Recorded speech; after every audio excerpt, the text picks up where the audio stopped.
ಸಿಂಹರಾಶಿ ಮೇ ತಿಂಗಳ ಭವಿಷ್ಯ. ಯಾರ್ಯಾರು ಸಿಂಹರಾಶಿಯವರಿದ್ದೀರೋ ನಿಮ್ಮೆಲ್ಲರಿಗೂ ಕೂಡ ಅದ್ಭುತವಾಗಿದೆ ಈ ತಿಂಗಳು. ಯಾಕೆ ಅಂದರೆ ಯಾರು ಹೊಸ ಜಾಬ್ನ ನೋಡಬೇಕು ಅಂತಿದ್ದೀರೋ ಖಂಡಿತವಾಗ್ಲೂ ಹೊಸ ಜಾಬ್ಗೆ ಟ್ರೈ ಮಾಡಿ, ಸಿಕ್ಕೇ ಸಿಗುತ್ತದೆ. ಹಾಗೆ ಉದ್ಯೋಗದಲ್ಲಿ ಬಡ್ತಿಯನ್ನು ಕೂಡ ಸಿಗುತ್ತೆ. ಪ್ರಮೋಷನ್ ಯಾರ್ಯಾರಿಗೆ ಸಿಕ್ಕಿಲ್ಲ, ಈಗ ತುಂಬ ದಿನದಿಂದ ಪ್ರಮೋಷನ್ ಸಿಕ್ಕಿಲ್ಲ, ಸ್ಯಾಟಿಸ್ಫ್ಯಾಕ್ಷನ್ ಆಗಿಲ್ಲ ಅನ್ನೋರು ಕೂಡ ಈ ತಿಂಗಳಲ್ಲಿ ನಿಮಗೆ ಖಂಡಿತವಾಗ್ಲೂ ಸಿಗುತ್ತದೆ. ಅದಕ್ಕೆ ಏನು ಮಾಡಬೇಕು? ಪ್ರತಿದಿನ ಬೆಳಿಗ್ಗೆ ನೀವು ಸೂರ್ಯ ನಮಸ್ಕಾರವನ್ನು ಮಾಡಿ, ತುಂಬ ಅದ್ಭುತವಾದ ರಿಸಲ್ಟ್ ಸಿಗುತ್ತೆ. ಹಾಗೆ ಆರೋಗ್ಯದಲ್ಲಿ ಏರುಪೇರು ಆಗ್ತಾ ಇರುತ್ತೆ ಈ ತಿಂಗಳಲ್ಲಿ. ಆದ್ದರಿಂದ ಯೋಗ, ಧ್ಯಾನ ಇದ್ರ ಕಡೆ ಗಮನವನ್ನು ಕೊಡಿ.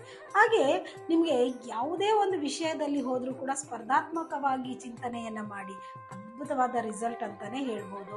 ಹಣದಲ್ಲಿ ಸ್ವಲ್ಪ ಸ್ಥಿರತೆ, ಖರ್ಚಿನ ಕಡೆ ನಿಗಾವನ್ನು ವಹಿಸಿ. ಸಿಂಹರಾಶಿಯವರು ಯಾರ್ಯಾರಿದ್ದೀರಾ, ಹಣ ಜಾಸ್ತಿ ಇದೆ ಕೈಯಲ್ಲಿ, ಖರ್ಚೆ ಏನು ಮಾಡಲಿ, ಅದನ್ನು ಮಾಡಲಾ ಇದನ್ನು ಮಾಡಲಾ, ದಯವಿಟ್ಟು ಹಣದ ಕಡೆ ಸ್ವಲ್ಪ ಎಚ್ಚರಿಕೆಯಿಂದ ಇರಿ, ತುಂಬ ಒಳ್ಳೆಯದಾಗುತ್ತೆ.